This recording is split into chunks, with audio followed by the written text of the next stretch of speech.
All right. Here we go, back again on the other side of the coin. All right, we are back again on the other side of the coin, and here we go, back again with my Chels. What's going on, man? It's going good, bro. How's things with you, Chels? Doing all right?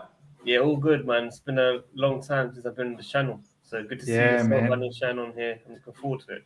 I'm buzzing, bro. Your background's lit, bro. Your house is something else, man. It's like a holiday resort. Months, man. 6 months. Maybe Haaland's medical, Lewandowski medical. Hey, look, I can just see Haaland walking around. What's he doing, bro? Ishan, my boy, how you doing? Yeah, I'm doing fine. I'm glad that I've got a chance to have a show with both of you guys. So I'm buzzing. Brilliant, bro. You're gonna have a good time, man. Sadiq he's a funny guy. He really is. Like not many people understand it, but he is a funny person. And he's doing a madness at the moment with the Haaland news, which we will talk about a little bit, but more talk about with Sadiq as opposed to the Haaland news, because I want to have a man-to-man with him, because I feel like few people are getting on to him, and I don't think it's always nice that they get onto him. Live chat, as always, thank you so much for joining. Already we got 30 people, close to 30 people. Number one, smash the like button. Let's get the likes up to 30 straight away, and hopefully we get more throughout the stream. So hopefully we can get to at least 100, 150 by the end of the stream. 200 would be a dream if we can get there. And if you're here for the first time, subscribe. We are literally less than 50 subscribers away from 6,000 subscribers. So let's get there. This is the stream that we want to hit 6,000 subscribers.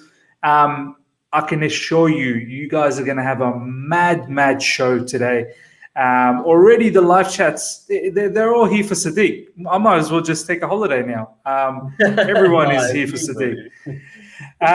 Shout out to some of the OGs, Yusuf, Declan in Ireland, Zvo Genius. Then we've got Saravan and Karthik. Man, my man, you're always here. Thank you so much. Honestly, it's always a pleasure to see you. Dusty Rhodes, my man, finally, I get to see you on a live chat as opposed to comments. So hopefully I get some good interactions with you. Marvo is here as well. London is blue. Declared, my man. There's just a lot. Thank you so much, ladies and gentlemen, for joining. Let's get straight into this. Sadiq, let's talk about, before I talk about some of these news that I got lined up, I just want to ask you, I know you're very, very close to the Haaland news and you've been on top of it, daily streams, you're banging it out, but there are certain individuals I see online, they want to give you a bit of a hard time on it. Personally, I want to say something before I let you have a talk about that. I just want to say, bro, don't take it too hard. Don't let them get to you, bro. Really don't. Because sometimes I get worried when I see your tweets and I'm thinking this guy is stressing out. Like, don't do what you're doing, believe in what you're doing. And if it happens, it happens. If it doesn't, it doesn't matter. Like, do you know what I mean? Like, so what you're doing is you're giving free content to the community. You're bringing entertainment. You're giving people during this hard time a reason to interact, a reason to smile, a reason to, come together as a group. Don't let that one individual or two individual try and rattle you and break that up, because it's not worth it. So that's what I want to say. But yeah, what do you got to say about that? Well said, man. Obviously, there's always one part of Twitter that you can't win with anyway. The sorry people. I'm not really fussed by it, but I might respond to one or two just for the fun of it. But there are some DMs, man. There are some disgusting DMs which I can't really talk about on here for sure. But it is what it is. It's all behind AVIs. Straight away block them, bro. I get disgusting DMs. You know what? I read it one bit, and then as soon as I see it going south, I delete that. Okay, you know what? I'm not reading this. You're deleted. Yeah. So honestly, like, you have too much love from everyone else. Don't let one or two people bother you for the hundreds that like you. Do you know what I mean? And this was something that you told me a long time ago. Do you know what I mean? So I'm telling this back to you. Just don't let them bother you. There's so many. Like, look at this live chat, bro. They're all here for you, man. Honestly, this is brilliant. All right, ladies and gentlemen, that's just a little bit of message that I wanted to give Worldwide Chels. Let's get talking about it. Ishan, I'll get your perspective first, and then I'll go to Sadiq on this. Let's talk about the Lewandowski one. I just want to bring out this particular. I mean, we were Ishan. You've been doing this with me almost on a daily basis. Every now and then you have a bit of break, and I get someone else on as well because I want you to chill out and have a break. But we did this Lewandowski news literally a few days ago, and we were kind of laughing about, or not really laughing, or we were kind of just saying that. How much is it really, really true? But Nizar from Goal has published an article literally 24 hours ago saying the Poland international has long been in the West London club's thoughts and interest could be revived as they look to sign a goal scorer. Chelsea's mission to sign a world-class striker has seen them asked to be kept informed by Robert Lewandowski's situation at Bayern Munich. Goal can confirm. Although Bayern are strongly opposed to sale this summer, the 32-year-old could be tempted by a new opportunity overseas. With just 2 years left in his contract at Allianz Arena, the Blues know their good connections with Polish superstar could come in handy. So, I mean, last time I spoke to you, Ishan, and as I said, I'll get Sadiq's information about like his perspective soon as well. Ishan, we said that Bayern Munich, we saw the clip from ESPN from Jan Age Foytov saying Bayern Munich are financially in a bit of a mess. Similarly to Barcelona with the wage issues and whatnot. That's why you've got Kingsley Coman. That's looks like he's probably going to get offloaded. Players like Kimmich and Goretzka are looking to double their salaries because they know what Lewandowski is on. They know what Sane's on. They know what Koeman's on. It's similar to the whole Barcelona where you start having your base salary, everyone's at 300k. So there could be an opportunity here. And then we also said, what's there for Lewandowski to get any more at Bayern Munich? Do you know what I mean? Like, he's done everything. Champions League, won the Bundesliga 50,000 times, killed all the goal stats over there as well. So, I mean, there is somewhat of a delay, I don't know, from a Chelsea point of view, from that whole Haaland thing. It may still happen, I don't know. But should we take this a bit seriously now, this Lewandowski situation? Yeah, I think so. Chelsea are looking for alternatives now. We all know the negotiation with Haaland is complicated right from day one, and that's what we've discussed, right? It's more than complicated than what we know, than what every Chelsea fan knows, right? The behind the door scenes and the behind the curtain scenes are might be more complicated, right? So there has to be alternatives, and looking at Lewandowski links, I think so.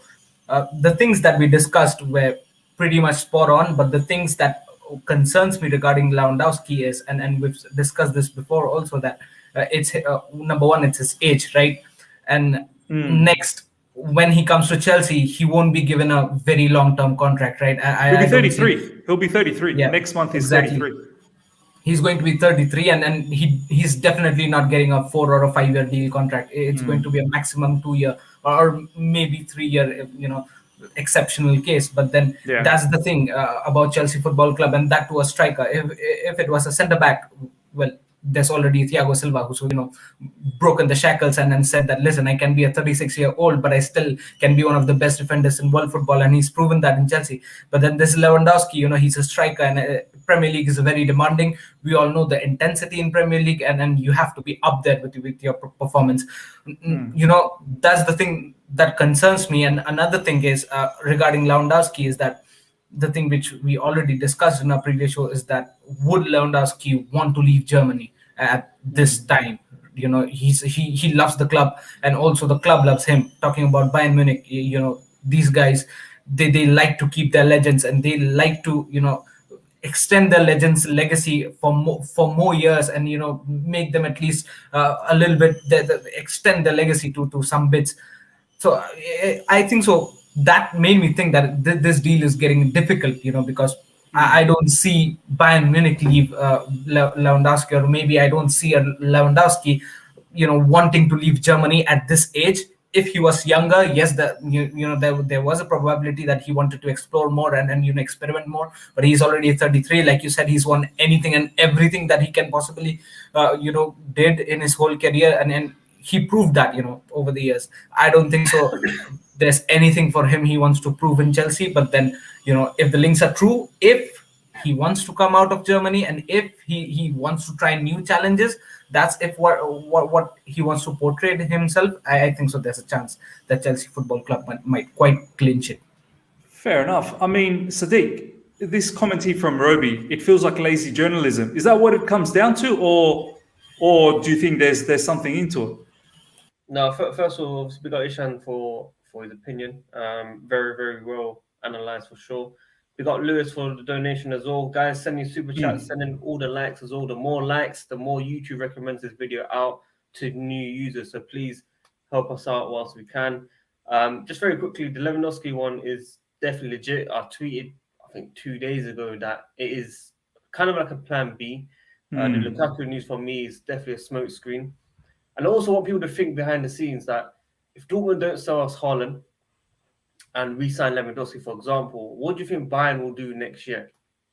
Haaland, bro. There you go. So I feel like Bayern always take Dortmund's best player. Now, obviously, if we don't sign this guy this summer, Haaland, then we're definitely not going to sign him next summer. I can probably guarantee that, unless clubs can't spend that money. But if Bayern want to get rid of players, I can even see Bayern going for Haaland next year if we sign someone like Lewandowski. So I've always said Lewandowski is more realistic than Lukaku, because Lukaku has made it very clear. I know people say things and they go against it, like Pogba, for example. But Lukaku has said it on Twitter, on the Q&A. Fabrizio has confirmed it. I don't know how else more confirmations you need. And if we were to go for Lukaku, we're going to have to pay more than 100 million euros, because they know we want a striker. So it doesn't make logic sense if we sign a 28-year-old for that much money, if we're not going to get all the years. And if we sign Haaland, people are asking me, how does it make sense from a business sense? Well, we know Raiola might put a release clause in there, for a get-out clause for a lot more money if he was to leave after 3 or 4 years, for example. So if someone pays that money, Chelsea make profit as well at the end of it. So it makes sense for me to sign this 20-year-old. And I'm very confident in what I've been hearing. There's Patreon users saying it as well.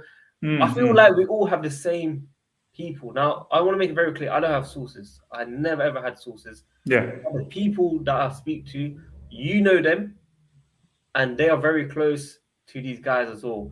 We have actually contacted Haaland's camp as well, in terms of the players that I used to play with, Norwegian journalists, and Tier 1 journalists in Germany. So these are all the news that I'm chasing personally. That about 4 of us, Ali, Feroz, all of us are doing it. It's not just me. We're finding out every single little detail, which is why I've done a Haaland video every single day, because I will milk that scenario every single day, because I believe it will be him. And if it's not him, then it will either be Lewandowski. I won't be disappointed with any of them. But I want to see an official bid has been put in. If you put that bid in and it's rejected, I won't be angry at the club. Like, I will not say we ain't got ambition. I will say, we don't care. If you put one bid in, that's it. I'm done. Like, I won't say it's 2017 vibes or whatever. We've tried. It hasn't worked out. Dortmund are stupid. They're not taking extra money whilst they can, rather than losing out money next year. So it doesn't really make sense. Haaland's 21. I apologize if I got it wrong. I'm sure he was 20. But oh yeah, his birthday. What am I talking about? His birthday was the other day. Sorry. You might see Haaland bid officially on my birthday on Monday. He just tweeted out as well his birthday thing. Haaland just tweeted something. 21, thank you for the wonderful messages. Literally 19 minutes ago. Let me see if I can actually bring that up. Give me 1 second, ladies and gentlemen.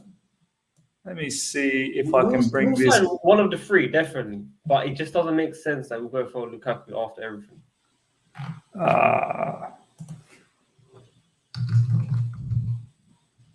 Just want to show this to people before I get into this conversation again, because Sadiq said something really, really interesting here, and I just want to elaborate a little bit on it. Look at this guy, bro. Look at this Don, man. Who does he think he is? Look at that hair. Wow. Sadiq, did you wish him happy birthday? No, I didn't. Still, I might just say happy birthday. Sadiq is like first signed to Chelsea, and then I'll wish him. exactly. I want to say happy birthday, Haaland. Like if you're coming to Chelsea. Let's see if he likes it. You know what's going to happen if he does, huh? You know what's going to happen. That's just a bit of fun and games, man.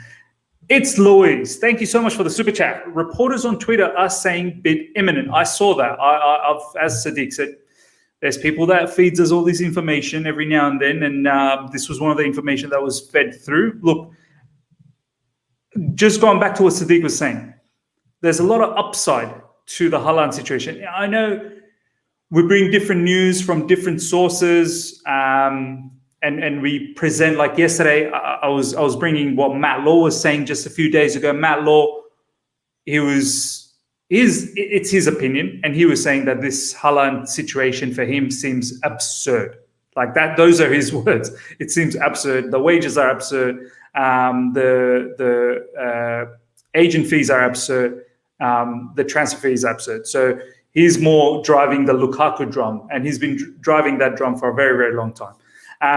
ESPN is kind of entertaining the whole Haaland thing, but every other day it's a different player swap. It's either Callum Hudson-Odoi, it's either Ziyech, and yesterday it was Timo Werner. So for them, it's Haaland, but they're trying to find a solution for Chelsea from their end, and trying to I suppose rattle the fan base. But the bottom line is, as Sadiq said, and I tend to believe it, when you look at Lewandowski and Lukaku, both will do a phenomenal job if they come in. There's no doubt about that. They're both proper goal scorers. But the thing about Haaland is, if you pay the 150 million, which seems to be that fantasy offer that Jan Age Foytov is talking about, that is probably the margin that they think will turn Dortmund over, because that's literally double the money from next season's buyout clause. So that's a level of money, and let's face it, ESPN themselves has said it, that in German's Bundesliga, Bayern Munich has made a loss of 150 million or something like that. And Dortmund similarly has made losses. They're not immune to this, but they've gained some of that losses back by selling Sancho. So the whole situation's on them now. That's the thing. They're in the driving seat this season with the Haaland situation. Next season, Haaland becomes in the driving seat because of the buyout clause. But in order to push Dortmund, it's that 150 million fantasy offer. And that a few more things, sorry. Yeah, go on, bro. The Sancho installments as well, they're not getting the full money as well. So at the same time, they need money for Marlon, of course. Now, there's a question of he might be playing a 2 for the new manager at Dortmund, or he's a direct replacement for Haaland. This is the argument everyone's having right now. But from what I know, he plays as a striker. So that's why I believe, maybe not a direct replacement, but he's definitely playing probably for Haaland's spot, in my opinion. I also want to say, Matt Law, I got big respect for him when it comes to transfer news, but the guy's been on holiday, I believe. And I don't. Yeah, he's on holiday. He had the buy sign, remember, a few days ago? So I don't think he's been keeping up to date with it, for sure, in my opinion, anyway. And I feel like all Chelsea-related accounts that have sources around these journalists have been told to talk about Lukaku. It's so obvious. Like, bro, you know what? I had a few people in the live chat yesterday tell me maybe they've got paid to sell the whole Lukaku news. I'm telling you, bro, it's hard. Yeah. I'm telling you, because the thing is, when we get positive Haaland news, Lukaku came out. Another one, Lewandowski came out. Timo Werner, I've been hinting that swap deal on my polls on YouTube every single day, and it finally came out. Like, these are things. We've actually had interactions from Haaland's camp with some people that you know, Miz. We know, like, the player really wants the club, but we need the bid to come out. As soon as the bid comes out, I'm confident. Like, I'm genuinely confident. My work for doing it every single day will be worth it. Right now, we're just frustrated, and we need the answer by 1st of August. in terms of Yeah. advanced talks or something. We need an answer. Otherwise, we're in big trouble. The timing is a factor, isn't it, in this whole situation? Because the later it gets, the more chances Dortmund's probably going to say, we are now into our season and it's too much of a hassle to... Because at the end of the day, look, as Sadiq said, that new Don that Dortmund got, what's his name, Marlon? Mullen, yeah. Mullen. I don't know. He could possibly be a Sancho replacement. They could play two up front. I don't know. As Sadiq once again said that he's a striker. He's not really a winger like Sancho, but they could possibly go to a two up front. But he could also be a Haaland replacement. And then they go and spend the money for Sancho's replacement. So who knows what happens there.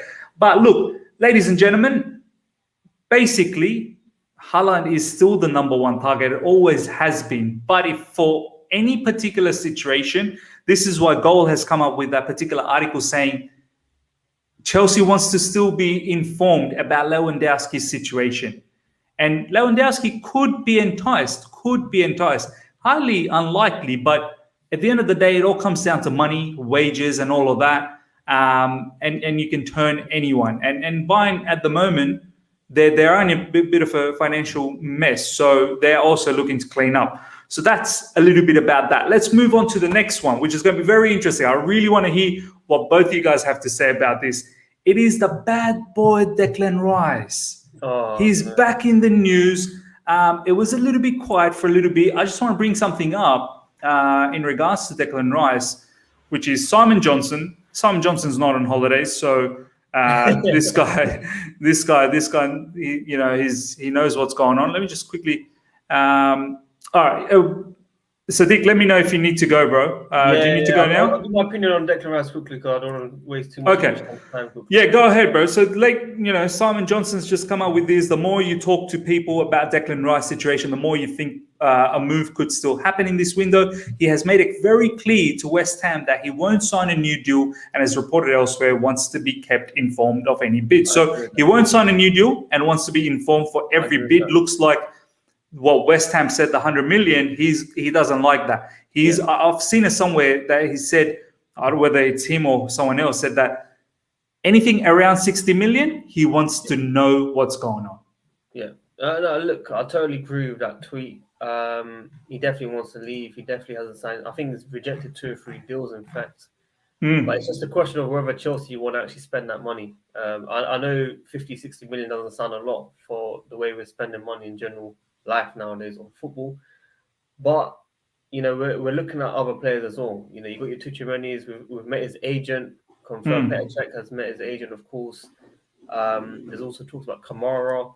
Camavinga's name just popped in as well from Goal. There's a lot of people out there, but the thing is that I want to say very quickly, this transfer window is so weird that all reporters have said one thing and changed it the following week. Like if we really put tweets together, if you really analyze what they're saying, no one's been 100% clear on what Chelsea want. So it's a very, very difficult window. Chelsea are working behind the scenes. I still believe we'll sign 2 or 3 players before the season starts. I still believe it. Declan Rice, I personally don't want him, but if he comes in, we'll support him for sure. It's just about whether Chelsea will bid that money. But he definitely wants that Chelsea move. United could even come for him as well. But I'm sure Chelsea are priorities. Do you believe that whole thing? Because there's a whole shift there's a split in Chelsea community at the moment that, no way Thomas Tuchel wants this guy. and then there's a group that's like, if you believe everything else from the journalists, then you need to believe this as well. This is what those same journalists are saying. So what's your thoughts on that before I let you go? Tuchel might like him, but I don't think it's his main target. Like, we must sign this guy. We've heard it with Lampard, We've been talking about his pulling power and all this stuff when we signed all these players. But when he got sacked, it came out that only 1 out of 6 was his signings. Ben Chilwell was his signing only. So none of the other guys was actually signing, nothing like that. So journalists kind of say certain things that you want to hear short term, but when things don't go right, we start to hear the real truth behind the scenes and the really good stuff that happened. We're hearing different things all the time when things actually don't go wrong. So that's why I'm saying don't believe every single thing that you hear right now. Maybe he does like him, but I don't think it's his main target personally. Nah, man, I have to. That's always been my stance as well. But when so many of these Chelsea correspondents start saying the same thing, you start thinking there has to be some truth in it. Like you can't have Liam, Simon, Matt, literally everyone from the Athletic say the same thing. So, but we will continue talking about this. Sadiq, I will let you go now. Thank you so much for your time. Ladies and gentlemen, before Sadiq goes, please check out the description. Literally his channel tag is there and the link is there as well. Click on it. Subscribe if you haven't. Any of my guys over here that come regular basis, I'm pretty sure you have. The guy's literally got about 20,000 subscribers, which is triple my more than triple my amount. So go and subscribe if you haven't. Sadiq, any last things before you go off? Guys, I'm telling you now, it's so important to grow Miz's channel. You have to like the video, because I'll tell you now, if you hit 100, it gets shared out. If you hit 150, it gets shared out. If you hit 200, it goes even higher. So you must like the video to support the channel. So please, love you, man. One click, it's free. Subscribe as well. He does daily content between 11 and 1 p.m. Correct me if I'm wrong. Well, UK time, sorry. And send your super chats as well to support the channel as always. When I see some of you guys donate to my channel, so please donate to his as well. Thank you, and big up. Love you, man. Love you, bro. Have a good day. Yeah. Good day, Sadiq. Good day, Sadiq. All right, Ishan, let's talk a little bit more about this whole Declan Rice thing. All right. Yeah. I tweeted out earlier today that the live chat, you guys know very well what my stance is on Declan Rice, and Ishan knows it as well. And Ishan has his stance as well on this whole Declan Rice matter. I said that, like, Haaland is the monster in terms of, if you want a striker, Haaland is the monster. There is, I feel, nothing above him at the moment. Like, he is absolute monster of a striker.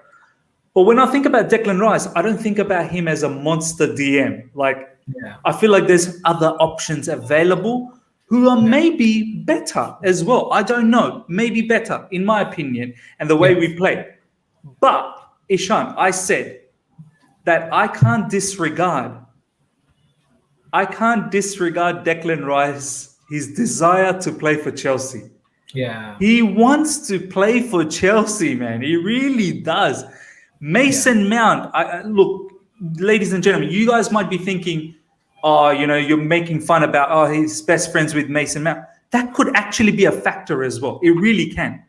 Mason is one of Thomas Tuchel's biggest assets because he gets played a lot by Thomas Tuchel last season. We saw that.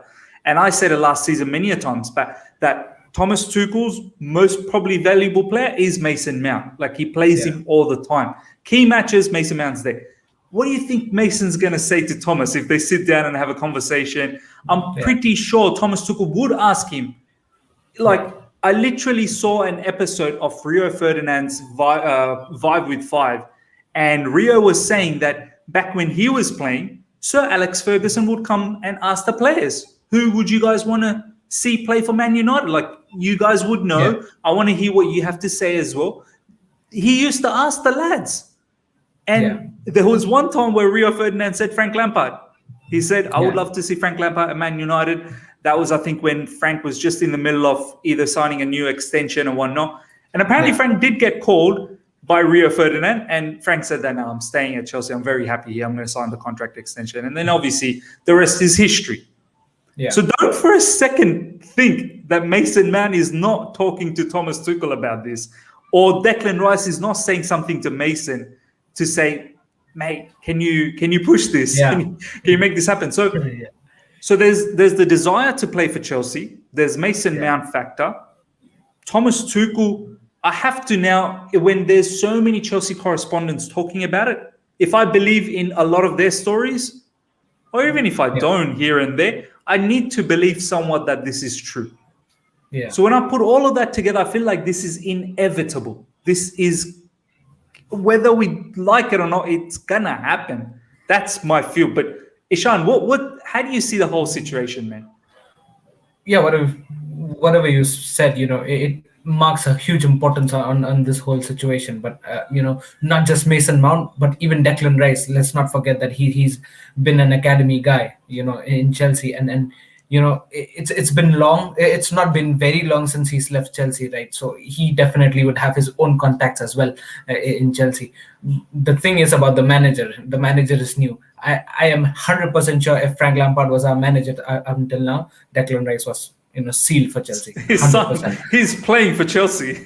Yeah, he was already playing for Chelsea in the preseason alongside Armando Broja and all those lads. But then, yeah, I think so.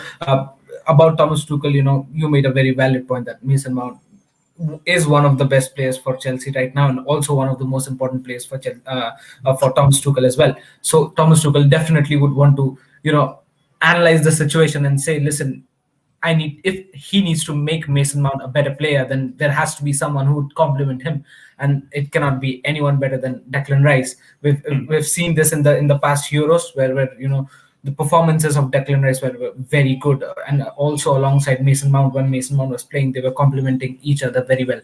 So good point by you. But then everything lies on Chelsea board. At the end of the day, it's up to the Chelsea board to decide whether they would, spend money that much for Declan Rice. We all want Declan Rice.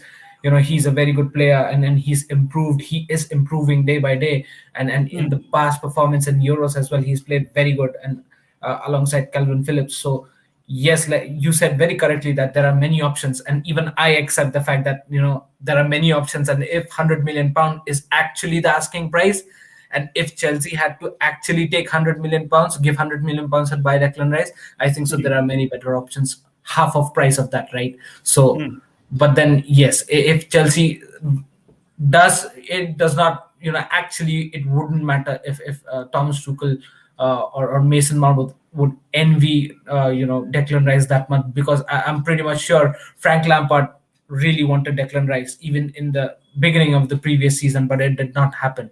Chelsea, it was said that Lampard did try a lot alongside what Mason Mount wanted him, but it did not happen. And that's what proves that Chelsea Football Club, the Chelsea's board, takes the main call. It's Marina who takes the main call. It's up to them who would want another, if they would want a DM with £100 million price tag. So that's the only thorn in the whole negotiation. We know that Declan Rice wants to be part of Chelsea Football Club, and he's very much enthusiastic about it.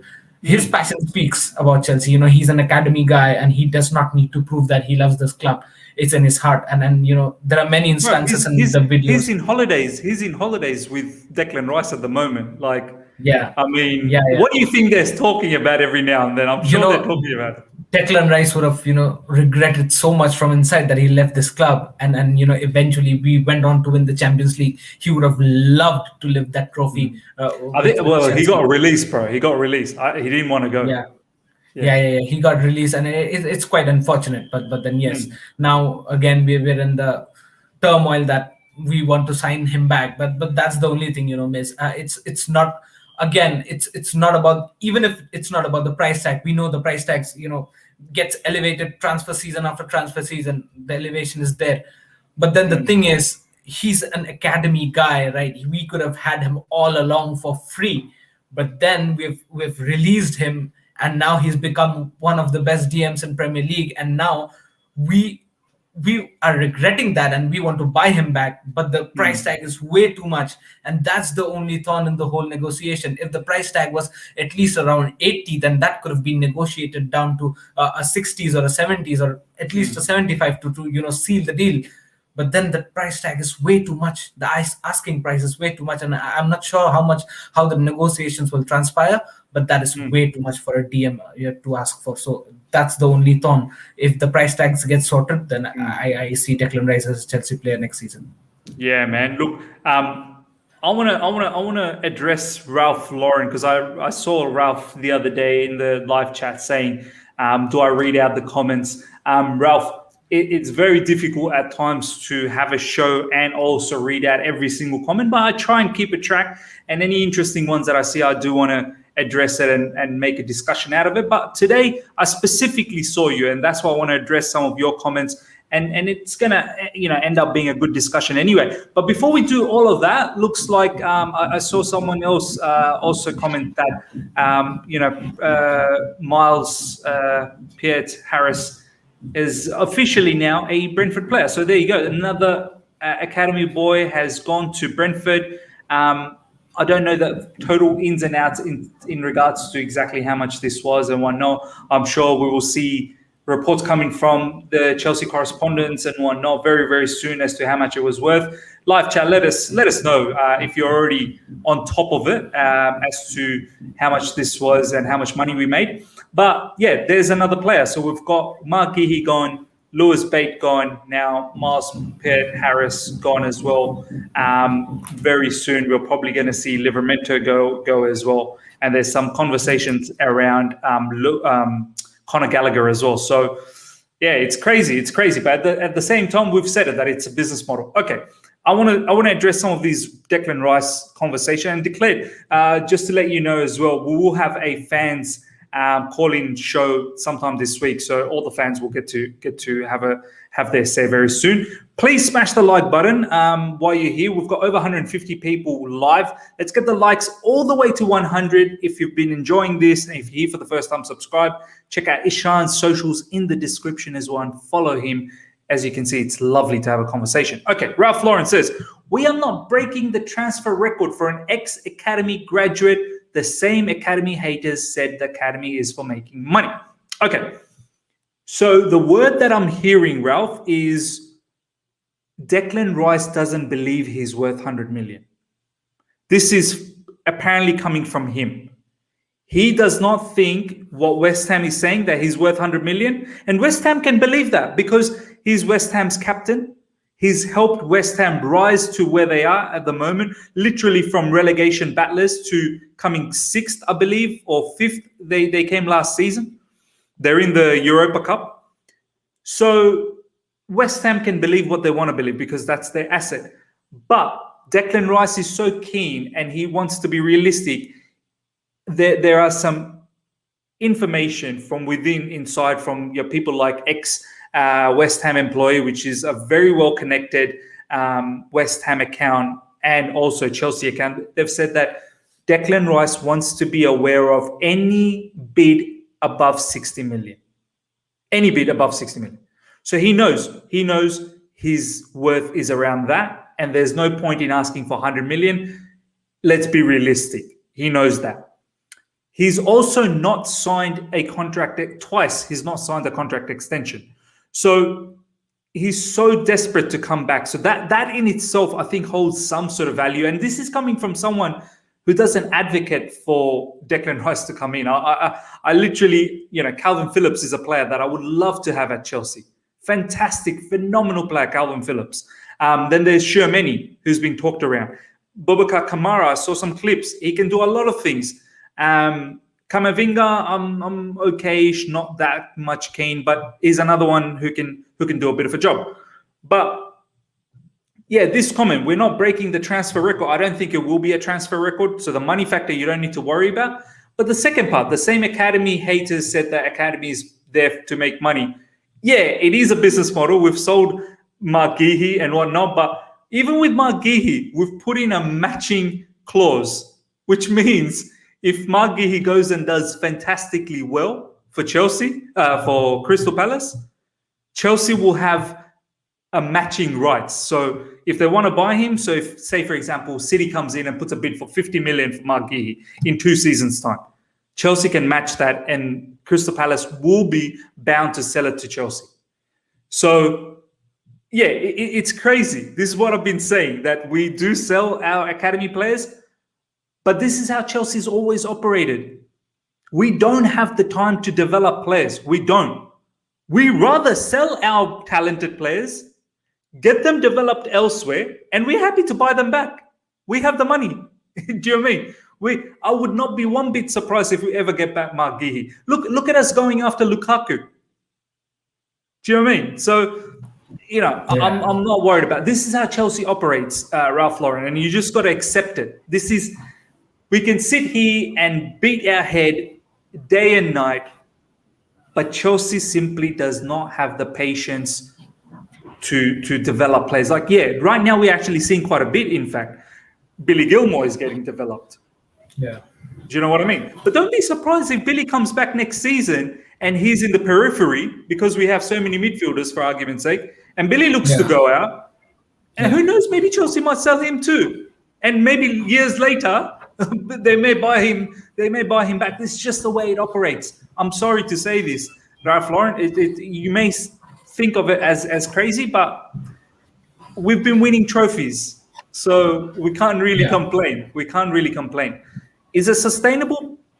Probably not. But it's not. It's Roman at the end of the day who's happy to do that. I just want to see what Ralph has said after that. I think he said, okay, here we go.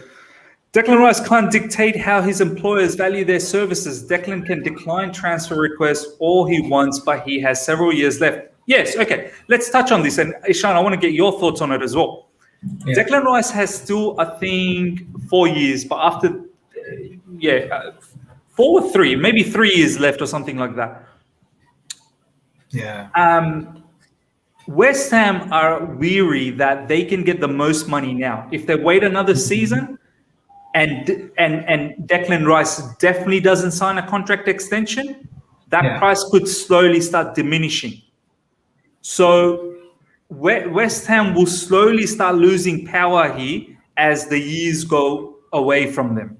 Yeah. If Rice says, I am not signing a contract extension, the matter slowly starts shifting towards Declan Rice. So West Ham, you're saying that he can't dictate the value?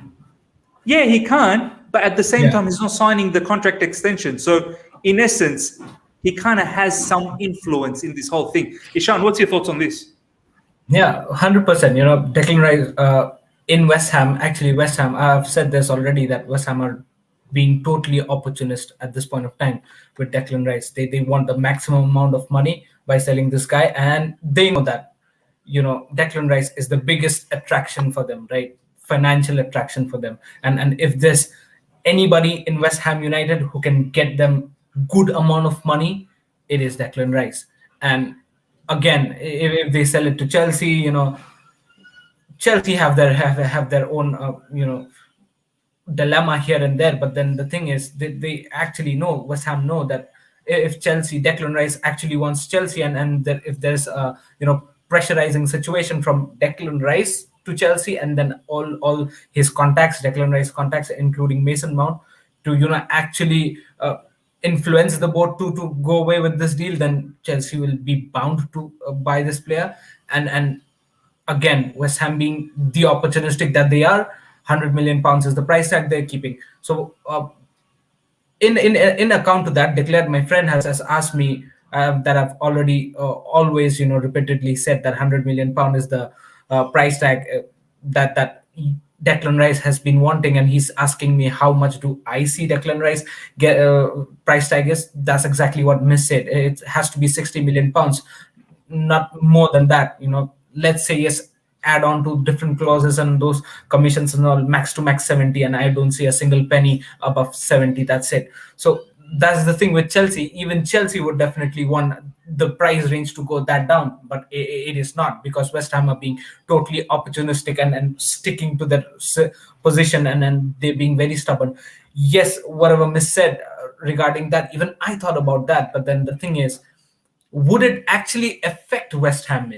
Let's try to think that, if Declan Rice does not sign a contract, fine, well and good. How many years has he got in his clause? It is 3 years, right, in his contract? Yeah, I think so. I think it's about 3 years, 3 years. So maybe a full 3 season, right? And very well what he was said, that if even a single year passes from now on, maybe Declan Rice's value might diminish a little bit, and then they might have to sell it him. That there's a risk that Declan Rice might never sign a contract, and then post 3 years they might have to leave him with a free agent, and they get nothing out of it. So it's a good mind game between Declan Rice and West Ham United at this point of time also, because he's pretty much clear with his instant that he's not going to sign a new contract, right? Now, what does West Ham do? They know that Declan Rice is their best player, right? Not just from financial standpoint. Yes, he's gonna bring a lot of money if they sell him today, but there's a big if attached there. If they sell it, but what if they don't? So Declan Rice keeps performing for West Ham United. Would West Ham United mind Declan Rice playing for 3 years and go for free, or would West Ham wanna sell Declan Rice for £100 million now, or maybe a little bit less, 80 or 70, sort of that? What do you think, Miss? What is West Ham thinking at this point of time? Look, I think this is just my opinion. I think West Ham doesn't want to lose him, but I think West Ham realizes that it is against the player's will now. Like, the player was all this time okay, but I think this season, obviously after being in Euros, and I've heard many players like pundits and also journalists say, being in that England camp and being around some of the Chelsea boys, some of the other boys and whatnot, especially the Chelsea boys, he wants to win stuff now. He's in that environment where he wants to win now. And he realizes that with West Ham, let's be honest, he's not going to be winning silverware. Do you know what I mean? Yeah. And Rio Ferdinand said it as well not that long ago in his podcast, that when he went away with the England camp and he was still part of the Leeds setup, and he saw all of these Man United boys and all the trophies they won, he wanted to leave straight away. He wanted to join Man United and win, because he smelt the silverware, like he could feel it, and he was there. And these players, that's exactly how they are. So West Ham don't obviously want to let him go, because they're in Europe this season and they don't want to let go of their leader, captain and whatnot. But they have to be realistic. They know that this is a player that doesn't want to be around anymore. Yeah. So they need to come to a amicable sort of situation. They need to come up like a mutual situation for both the player and the club. And the mutual solution is sell. And this commentary from Andrew Jewell is very, very important in the whole context of thing as well. Miz, you're not taking into account West Ham won Tammy and Barkley. Now, this is also could be something. But then again, there's strong rumors with Tammy with Arsenal as well. So we don't know what's going on there. But we've also heard that Tammy is interested with West Ham. So that could be a thing. Barkley to West Ham could be a thing as well. I mean, if West Ham can get around, I don't know, 60 million, 65 million, max 70 million from Chelsea, they could do a lot of damage. Like, they could get players, they could probably get the Jesse Lingard from Man United. They could possibly even get Tammy Abraham as well. Considering we're going to be going for a striker, they could probably pick up Tammy Abraham for about 35 mil, 40 mil max. Do you know what I mean? So they could bolster their side with that money. So it's very, very important. Ladies and gentlemen, I can see a lot of live chat talking about Erling Haaland, and there's a bid that's imminent. Look, there's been news that's been going around that Carefree Youth has been saying in his Patreon that Chelsea are preparing a bid. So let's see what happens. I don't want to talk about something I want it to happen in the news properly, and then we can talk about it, as opposed to me talking from Patreon and whatnot. So we'll just hang tight for that. Hang tight. We're going to have a show very, very soon again, either tomorrow or day after on Erling Haaland. And it's going to be very, very interesting. So the bottom line, Ishan, with Declan Rice is that Chelsea will probably make this happen. And it may just happen this window. That's the thing. Both Declan Rice and Mason Mount, they're still on holidays. But as soon as Declan Rice comes back, I'm pretty sure he's going to start asking West Ham to seriously start considering a bid from Chelsea. What are the possibilities that you see? Maybe not this window because of the the complications. What if next window? Is there a possibility? Yeah, yeah. No, if not this window, next window for sure, for sure. Yeah. The only factor in all of this is if Man United comes big with a huge offer. Yeah. Because Man United's the other team that's very interested in Declan Rice, but Declan Rice, I think, wants to come to Chelsea. Yeah. Yeah. But it could all change if Man United comes in with a big offer, big wages, which they can. Yeah. And he's got friends in Man United as well with Harry Maguire and whatnot, Rashford, Sancho now as well. Sancho just got officially announced just a moment ago. Yeah. So Man United's the biggest threat in this whole piece. The situation can be like, maybe this summer window that, the price tag is way too much and West Ham are being stubborn as they are, and then they're not decreasing the price tag. Chelsea decides not to sign Declan Rice. I'm just talking a hypothetical case. Chelsea decides not to sign Declan Rice, and Declan Rice stays for the next season in West Ham, and he plays very happily as he would, and knowing the fact that Declan Rice won't sign a new West Ham contract, right? West Ham United would start thinking, then listen, whatever it is. Now let's just cut the crap. Next summer window or next window, whatever it is, we need to sell that guy. And apparently the next window, maybe Declan Rice would be sold. So that might be a situation, right? Could be. Declared saying, please, Ms. Rice isn't Lukaku. Look, as I've always said, Rice's choice is Chelsea. But I by now you would have known, Declared. I don't run a channel which is like blinkers on. I run a channel that looks at all sorts of possibilities. I'm never ever going to come here and say, yeah, this is what Rice is going to do, because I don't know Rice. I don't know who he is. I don't know him as a mate.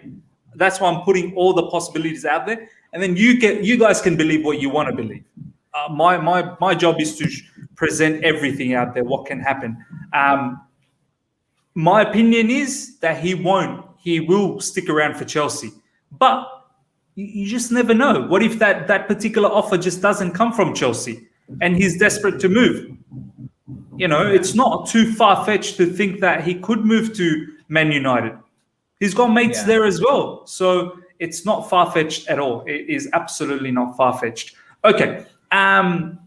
Let's talk about Eden Hazard to end things. Guys, before we do that, we've got over 170 people live. Let's get the likes to over 100 right away. And as not just I said, the likes, guys, subscribe button. Come on, he's so close. Miz is so close to 6K subscribers. So please subscribe if you're not, and do smash the like button and also share it with your friends.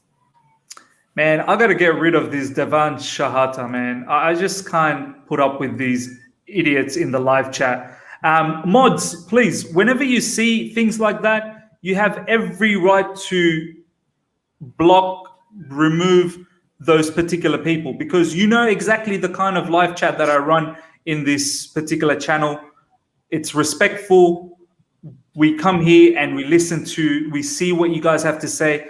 There's no need to badmouth other fans. There's no need to say X, Y, and Z. It's football. It's not as deep as some idiots sometimes say in these live chats. So if you ever see that, please get rid of these people. Get rid of. We don't need it. I don't need idiots to be my subscribers. I need proper, good, genuine football knowledge people, or people that love talking football in a respectful manner. That's the kind of community that I want to build here. So that's enough with that.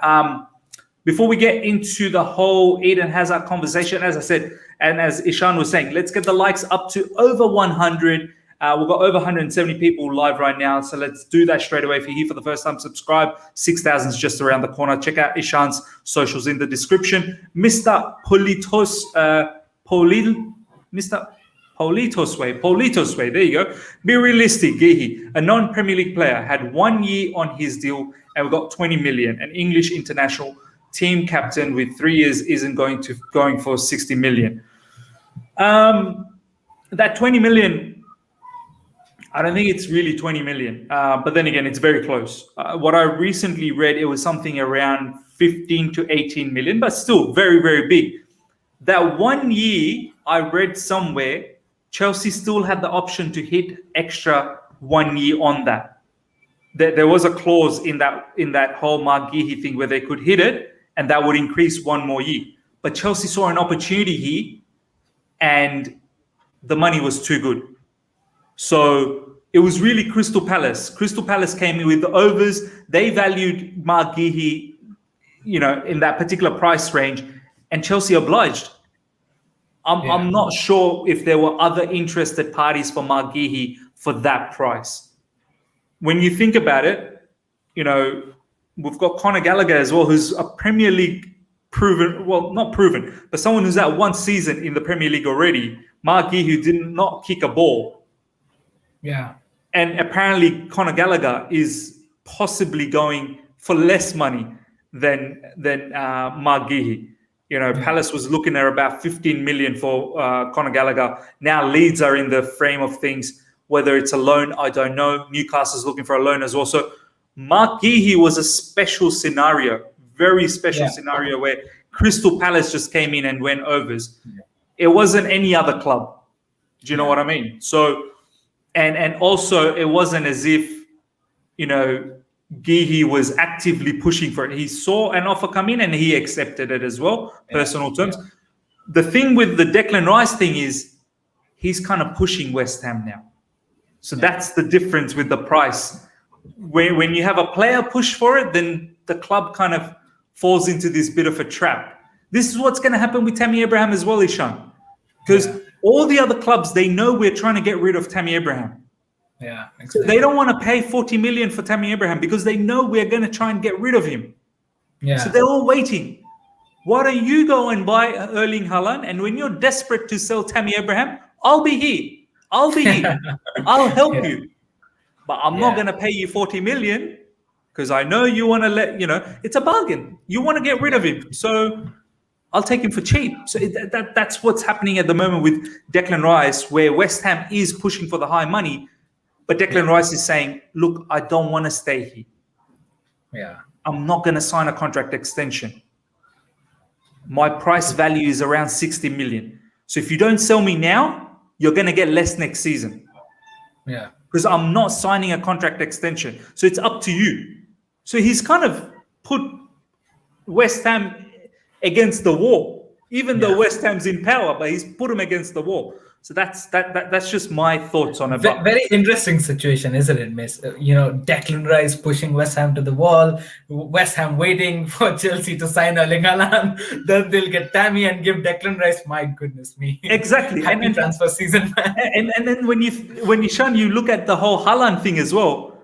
Yeah. Haaland can't push Dortmund because the power is completely on Dortmund. On Dortmund. Exactly. But Haaland's camp could say that if you get 150 million, you're going to have to let me go because that's double the buyout clause. Yeah, exactly. But if anything less, then Haaland's camp, they're not in power. It's really Dortmund. But next season, Haaland's in power. And Dortmund can do whatever they want to do, but they can't do anything about it because Haaland's in power. Next season for Erling Haaland, there would be an auction for wages. Auction for wages. Oh my God! Whoever pays the most. Whoever pays his dad most, whoever pays Mino Raiola most, whoever pays the wages most, Haaland goes there. It's going to be 100. We're going to talk about the Eden Hazard thing very, very soon, but another super chat. Thank you so much, Brent Smith, for the super chat. Big up, guys. Miz, have you had a convo based on what our season would look like if we don't get our striker? I'm not convinced it will be so bad. Wow, this is a deep conversation, but let's have a mini conversation and maybe we can have an episode on it. I think personally, if we don't get a striker, we better all get down on our knees and pray to God that Timo Werner bangs in goals next season. Yeah. That's what I'm thinking. Because he's missed some big opportunities last season. It would kill me to think that he does it again this season. So I would have to expect that he bangs in those goals. We can also say Kai Havertz will play up front. But, it's very difficult to expect 20 plus goals on on a youngster like Havertz, who's 21, probably turning 22. I think Timo is going to be 25 or 26, something like that. So I rather, and Timo gets into juicy areas to score goals. He missed, as Ishan said, he missed 19 big chances last season. We are in this predicament this season to splash money for Haaland and Lukaku and Kane and Lewandowski and whoever else is because of Timo Werner. Had he taken all of those chances last season, there would be no conversation about a striker. We'd be looking at Declan Rice. Yeah. We'd be looking at maybe a creative player. I don't know. Yeah. But I'm not here to slander Timo Werner. It is what it is. He's done well as well. There are other areas where he's provided. So to answer your question in a small sort of frame is that I would have to hope that Timo bangs in goals.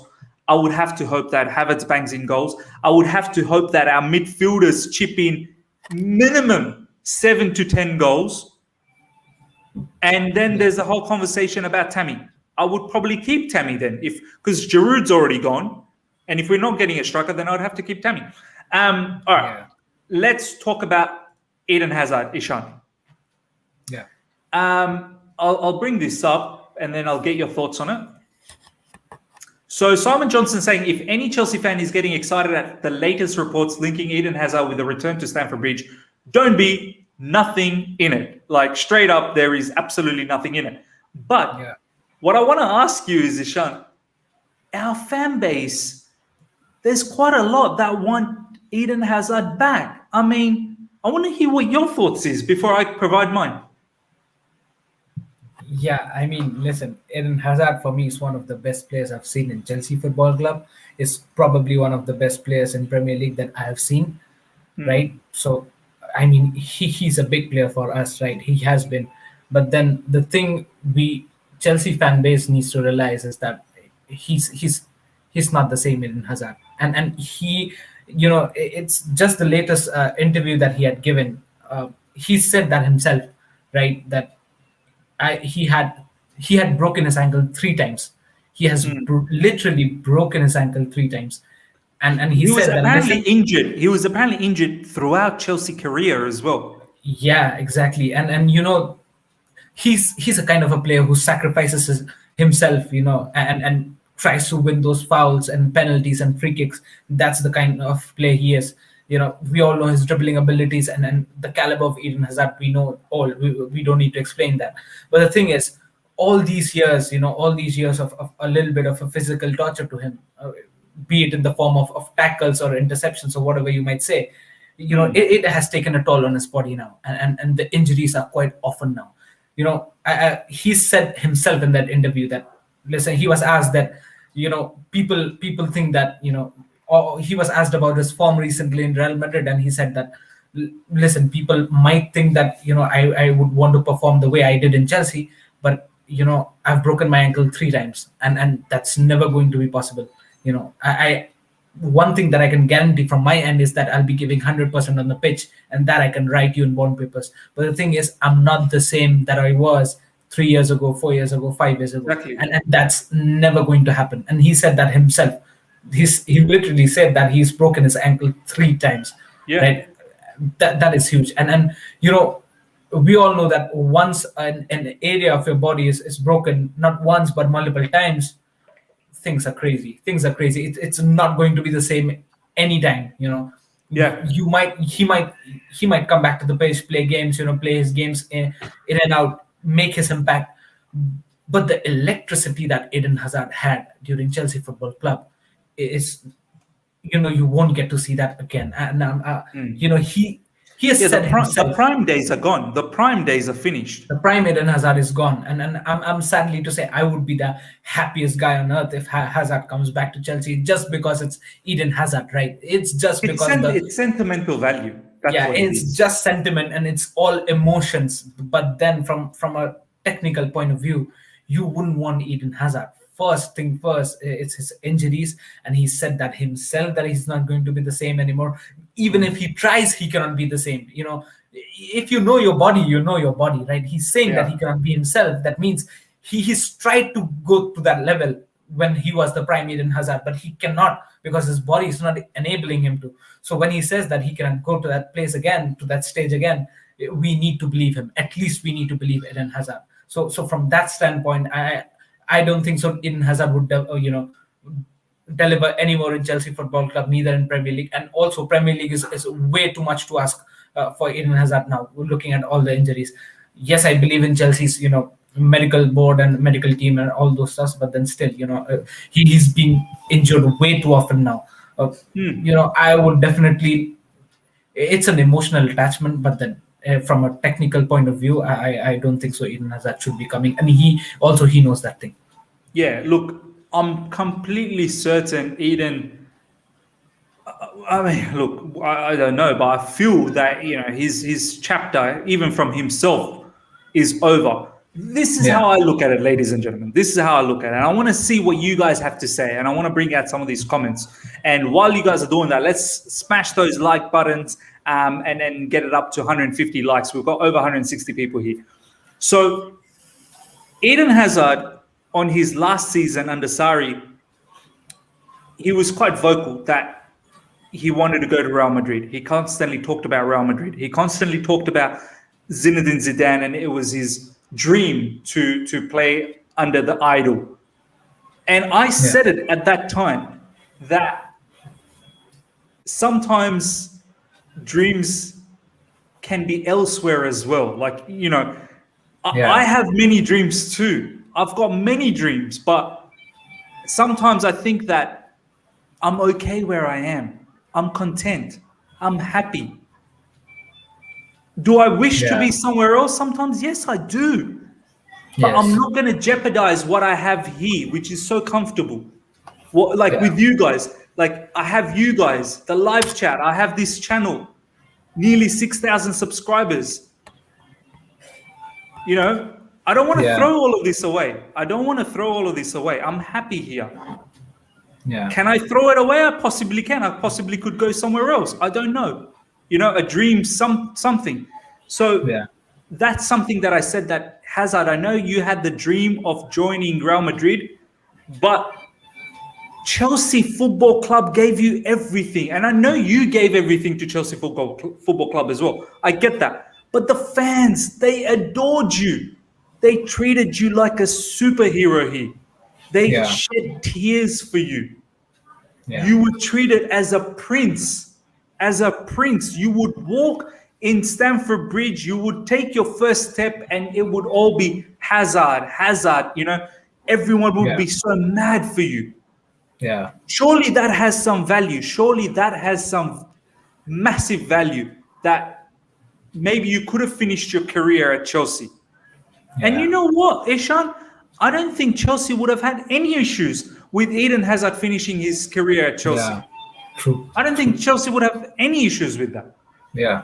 But you made a decision. Yeah. We've all respectfully, it was so difficult for us fans. Yeah. I was honestly close to tears when he was leaving on the day. And when I saw his jersey in Real Madrid getting stamped and in the name, it was hurting me that this is actually happening. Yeah. Do you know what I mean? So you've gone, you've left. That chapter's closed, and you won us a trophy before you left as well. You won the Europa League. Fantastic. Yeah. We've moved on. You've moved on. We have a new team now. We've got a lot of youngsters who don't even get game time, like Callum Hudson-Odoi. We've got some big-time players in the team, like Pulisic, Hakim Ziyech. With this formation, don't get game time.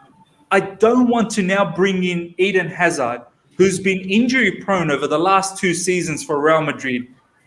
Literally, it hasn't had any stretch of a game time. He just keeps getting injured.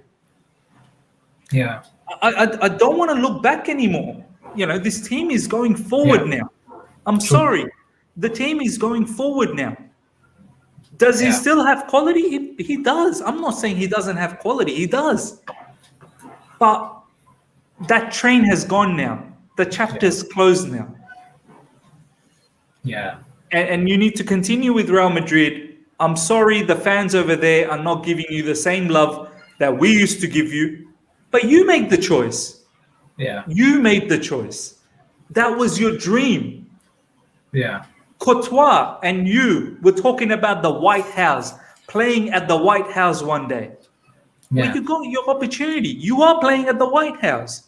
And now that you don't like it, now that they're possibly wanting to put you in a transfer list or whatever the case is, I don't know whether that's true or not. Now you want to come back. It's not that simple, my man. Chelsea's moved on. Chelsea are the European champions, God damn it. Yeah. We didn't win it when he was here. Remember that. Do you know what I mean? Had he stuck around, maybe he would have been part of this. But Yeah. it is what it is. We make choices in our lives. He made a choice in his life, and we move on. We move on. Another thing, Miz, is that people are wanting Hazard back because people are reminiscing about those days when he was here in Chelsea and he was, doing all the things, doing all the Eden Hazard things. That's fine. Even I reminisce those days. And trust me when I say 100 times, more than 100 times, countless times in the previous season when Werner, Pulisic, Hudson-Odoi, probably these guys, whenever they've missed chances, I've always thought about Eden Hazard and said that if that guy was here in this situation, it was a wonderful goal. Every single time, any Chelsea player, especially Timo Werner or Pulisic, because probably they play in that area where Hazard plays, I've always thought of Eden Hazard and said, my goodness, if Eden Hazard was here, he would have slapped that goal left, right, and center. But that's the thing. We have to move on, right? And we've not won a Champions League with Eden Hazard, but we've won a Champions League with Timo Werner, and you need to accept that and acknowledge that. Yes, and another thing is that we've already have abundance of attackers, especially wingers. What would Hazard do coming back in Chelsea? People are comparing about even Didier Drogba came back to Chelsea and had his part. Come on, Didier Drogba again was a kind of a third choice striker. And Didier Drogba came back when he was what, 35, 36? Live chat, help me out. I'm pretty sure he was quite old when he came back.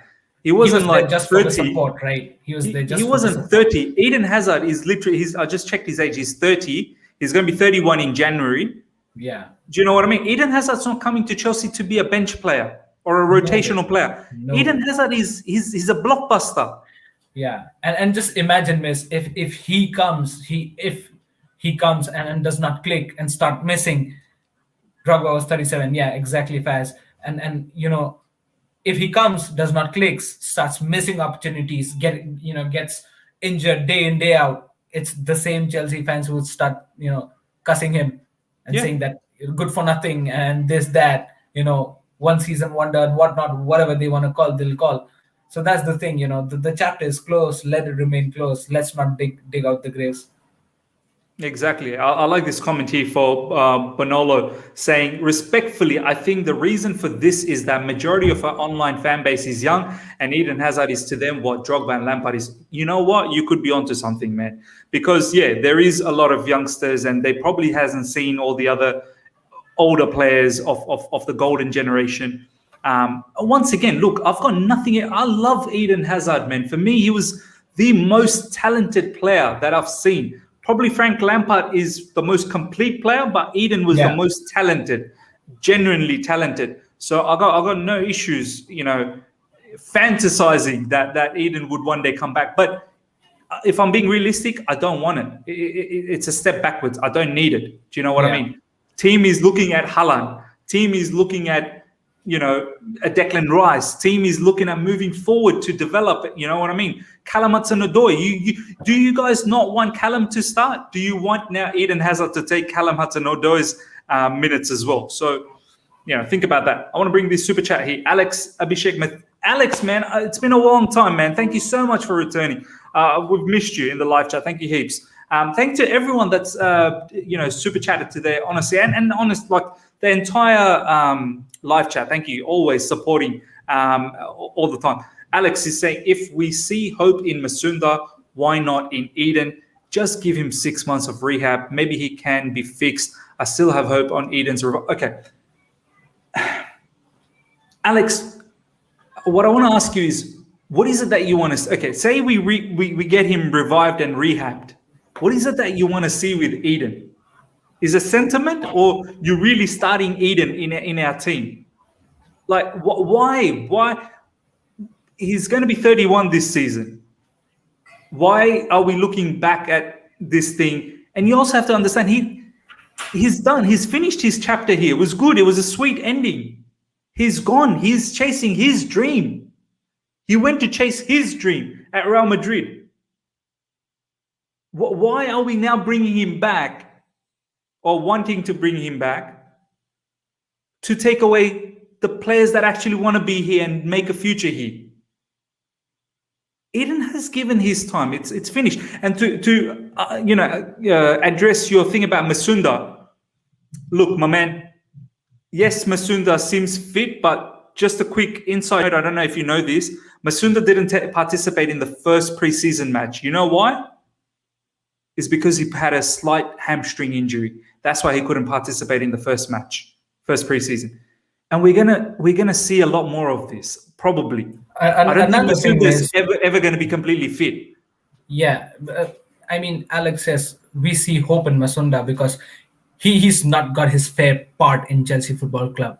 He's been passionate, he's been ambitious enough to play in Chelsea Football Club, but he actually didn't get his time at Chelsea. You know, the big injury that he had, you know, it took him down for many time now, and you know, he has that ambition. He did not get his chance to actually prove himself in this football club, the club that he loves. And that's why we might see a hope that, you know, this guy might come back from injury and play his part, and then, you know, just deliver and just make his dream come true. That's why we hope. But Eden Hazard has lived his whole career, most of his career in Chelsea, and then he's actually done the good achievements in Chelsea, the big achievements that he's not even done in Real Madrid.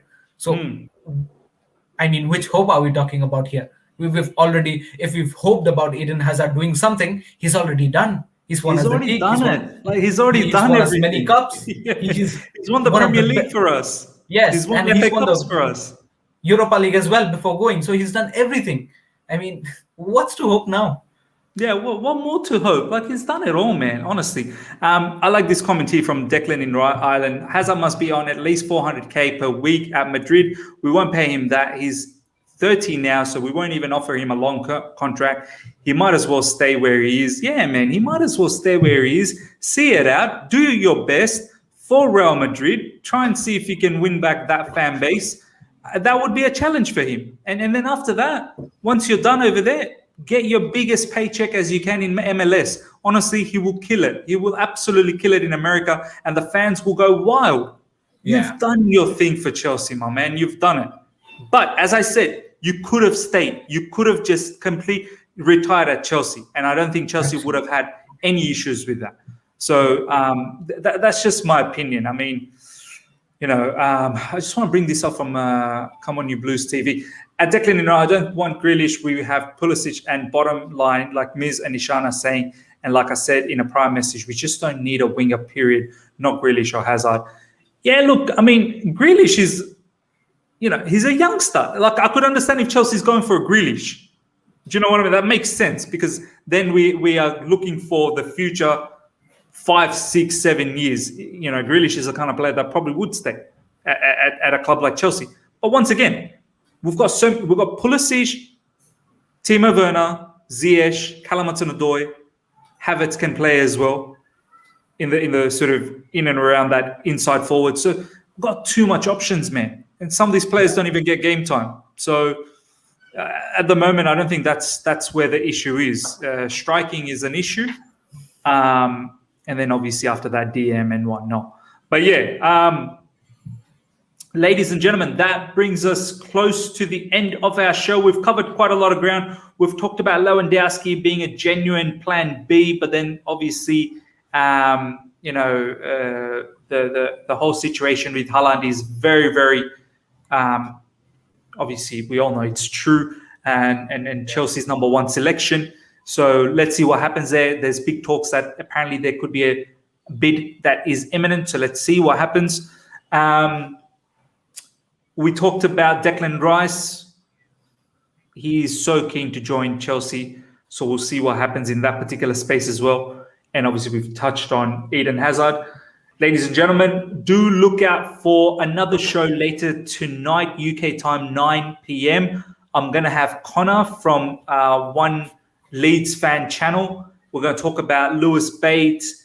We're going to talk about Leeds, Bielsa, and Conor Gallagher. Looks like he's possibly going towards Leeds as well. So I love Connor from One Leeds fan channel. He's such a fantastic person to talk to. One of my favorite rival content maker. So do look out for that, 9 p.m. UK. I will have that show sort of set up very soon. And tomorrow on Saturday. So tomorrow Saturday. Today's Friday, man. This lockdown's messing up with my mind as to what day it is. Saturday we'll sure have Ryan and Jonathan for a tactical show. So do look out for that. Lots of stuff coming up very, very soon on this channel. Before you go, smash the like button. If you're here for the first time, subscribe. Let's get to 6,000 subscribers. Check out Ishan's socials in the description right away. And thank you so much, everyone, for enjoying. Hopefully you've enjoyed this stream and supporting the channel like always. Until next time, see ya.